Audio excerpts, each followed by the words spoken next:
Bonjour à tous, aujourd'hui on va aller à la rencontre d'un label indépendant de jazz, Sam Records. Sam Records qui est basé à Paris, qui existe depuis une dizaine d'années. C'est un petit label spécialisé dans l'édition et la réédition de sessions de jazz enregistrées par des musiciens américains en exil à Paris dans les années 50-60. Alors Sam Records, c'est un label qui ne propose que du vinyle, vinyle only donc, et c'est l'entreprise d'un seul homme, Fred Thomas, un passionné. Et on ne peut que louer la passion qui transpire de ces sorties, de chaque disque. C'est le sens du détail, la qualité apportée aux reproductions, aux artworks, aux covers. Les vinyles sont soit des rééditions de sorties de sessions françaises, donc enregistrées pour des labels français à l'époque, dans les années 50-60, Polydor, Fontana notamment, ou tout simplement des inédits, des enregistrements qui n'ont jamais été publiés. Ces disques sont produits à partir des bandes originales des enregistrements de l'époque, et la pochette en particulier fait l'objet d'un grand soin, puisque Fred Thomas va jusqu'à rechercher les négatifs originaux des sessions de photos de l'époque. Alors j'ai quelques sorties de chez Sam, notamment ce disque de Chet Baker. C'est une sortie Barclay de 1956, et superbement réédité donc, par Sam Records. Donc on voit le Tip-on jacket. Voilà. Alors, ce sont vraiment des sorties qui respirent la qualité. Et on n'est pas déçu également du contenu. Alors ce sont vraiment des super gravures. On a cette repro d'une session photo de Jean-Pierre Leloir. Jean-Pierre Leloir, un grand photographe de jazz notamment. Alors on peut citer aussi ce vinyle d'un concert de Donald Byrd et Bobby Jasper à Cannes en 1958 et qui n'avait jamais été, qui n'était jamais sorti, tout simplement. Donc c'est un enregistrement qui était dans les coffres de Lina jusqu'à présent, et on le verra, Fred Thomas travaille beaucoup avec Lina pour éditer ces concerts et ces sessions fabuleuses qui n'ont parfois jamais fait l'objet de sorties officielles jusqu'à présent. Bon, j'ai assez parlé, on va tout de suite passer à l'interview que Fred a eu la gentillesse de m'accorder lors de mon passage à Paris il y a quelques jours. C'est parti, direction Sam Records.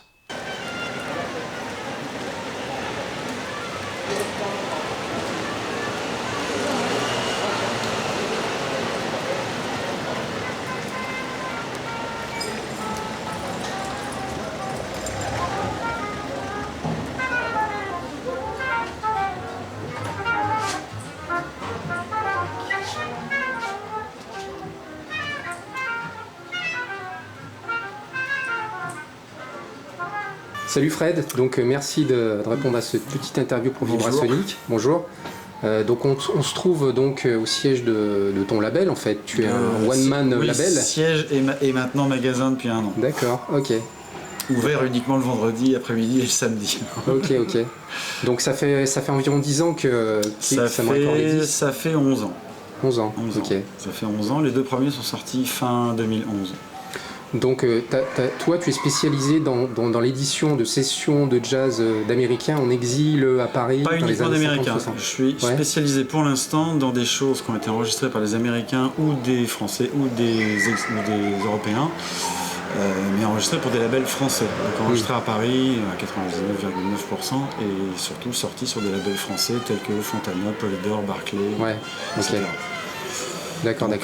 Et maintenant, alors j'ai fait ça pendant 10 ans, jusqu'à la découverte des bandes de la musique des liaisons dangereuses de Thelonious Monk, enregistrée par Thelonious Monk, produit par Marcel Romano, qui n'était jamais sorti. Et quand on a trouvé ça par hasard dans les archives de Marcel Romano, là on s'est dit, bon, c'était le premier inédit que je sortais avec avec ça a mon fait un petit peu alter ego. le tour du monde. Ça a fait un peu le tour du monde parce qu'on s'est là-dessus, on a pris là-dessus. Moi, j'ai vendu toute ma collection de disques pour financer ce projet parce que c'était quand même très cher, beaucoup trop cher. Mais c'était tellement bien à faire que je regrette absolument pas.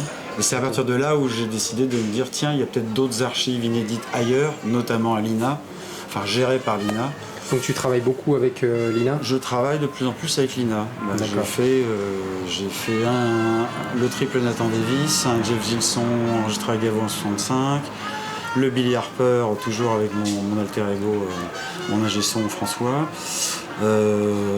Qu'est-ce que j'ai fait d'autre? Là, je suis sur un East Brothers, c'est un Mal Weldron. J'ai sorti un Bobby Jaspar, Donald Byrd à Cannes en 58, et là je vais sortir aussi Donald Byrd, Bobby Jaspar, mais enregistré à Paris pour la radio française début 2023, toujours 58. Tu fais beaucoup de broadcasts de Radio France? Oui, après souvent c'est des concerts, il y a peu de choses en studio enregistrées pour la radio, ou alors c'est pas assez long pour faire un disque. Donc, après il y a des choses qui sont super belles, mais que je sortirai plus tard en 25 cm, en objet insolite, on va dire. Ok, d'accord. Donc tu es un artisan en fait, tu fais tout toi-même. Je suis tout seul, donc, oui, donc c'est moi qui sélectionne. Okay. Bon, alors je pêche sur plein de trucs, hein. J'essaye d'être bon sur ce que je sélectionne. Sur l'artwork, tu fais vraiment tout à l'ancienne, les photos, recherche de négatifs. Je bosse avec un graphiste qui me refait les pochettes à l'identique. Mais j'essaie de retrouver les négatifs qui ont servi.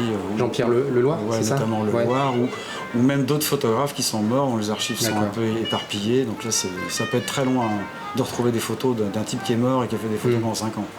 C'est un petit peu difficile la recherche des ayants droit pour sortir un disque. Alors, comme ça. pour la musique, c'est assez simple. En Europe, de toute façon, tout ce qui est sorti avant, tout ce qui a été enregistré et sorti avant 1964, la musique est gratuite.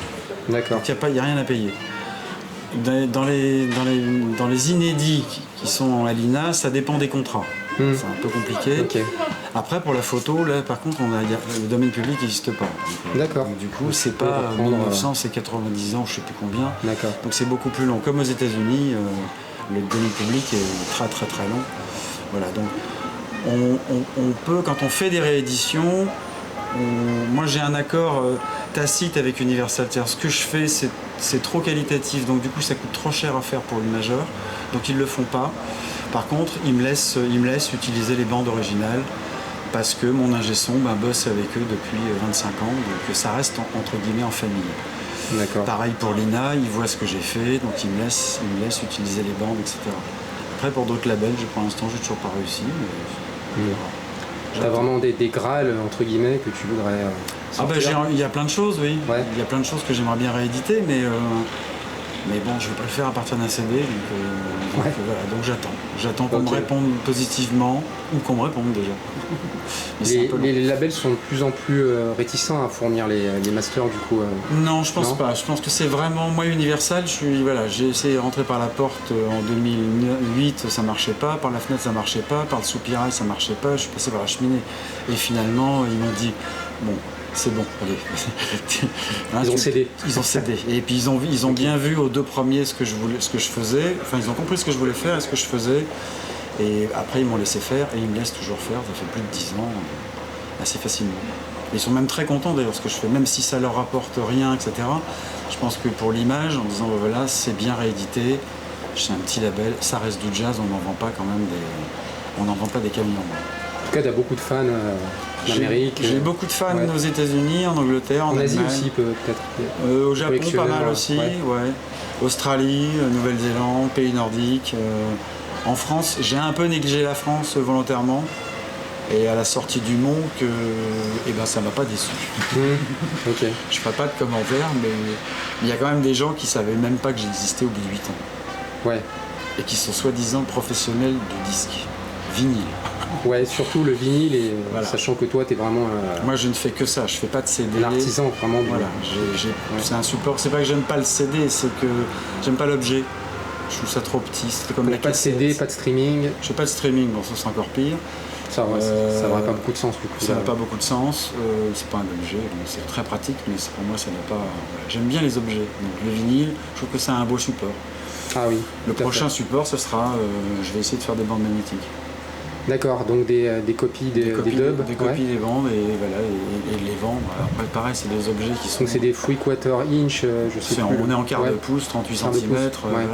presque c'est une face par disque, enfin donc c'est 2 bandes à chaque fois, enfin on va voir encore, on réfléchit au process. Oui, tu sais que j'ai vu un gros stand à Munich justement de machines, Oui. C'est vrai que ça prend un petit peu dans le monde audiophile. Après ça reste des produits qui sont excessivement chers, c'est au moins 500 $, 500 euros le produit, donc c'est un peu élitiste. Ouais. J'essaye de pas trop l'être, moi, depuis le début. J'ai des tarifs qui n'ont pratiquement pas bougé depuis 11 ans. Là, j'ai un peu augmenté là parce que je me suis pris, comme tout le monde d'ailleurs. Comme tout le monde, ouais. On se prend presque, on s'est pris 25 ou 28% d'augmentation. Tu rencontres des problèmes pour faire presser tes disques là? C'était... Alors j'ai bossé jusqu'à il y a 1 an et demi avec Palace. Et je me suis arrêté au Billy Harper parce que j'en ai fait 2000, j'ai eu 2000 disques défectueux.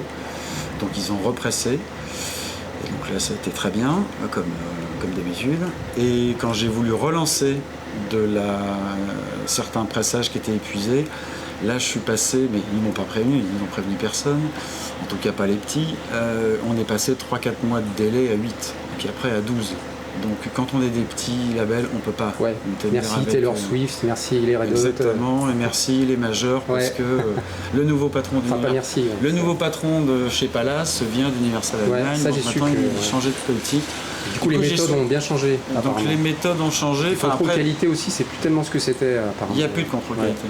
Il n'y a plus de contrôle qualité parce qu'il y a une telle demande.